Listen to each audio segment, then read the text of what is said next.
A Russian former ISIL fighter who fled the terror group in Syria says he was misguided in his beliefs and pressured to become a suicide bomber. He surrendered himself to Russian security services on his return from the conflict zone.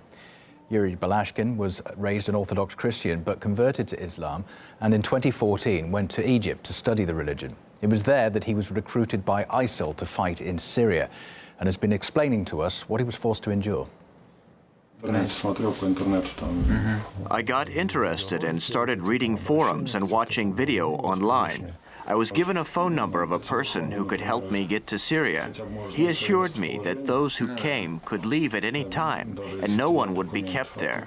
But they immediately took away our documents and telephones. It was a shock for me. I felt helpless. Everything was different from what they told me.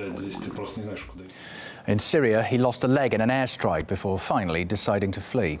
He returned to Russia and surrendered himself to the security services. However, he avoided the punishment over his own decision to leave the terrorists. Yuri was one of the thousands of Russians who went to Syria and Iraq to join ISIL. After an explosion, I lost my sight and felt a sudden pain. I realized my leg had been torn off. I had surgery and went through rehabilitation. At the same time, they were making a prosthetic leg for me. While I was lying in the hospital, people came up to me and tried to convince me to become a suicide bomber. They said that I anyway had no leg. What else could I do? I couldn't refuse directly. It could have caused suspicion.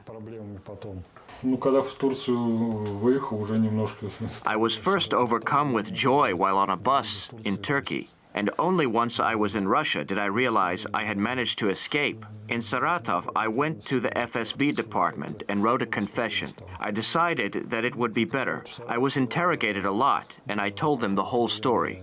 Now I have a new family. I married a Russian Muslim girl. I work at a construction company and still stick to Islam, but I don't want to go to mosques anymore. I want to avoid questions.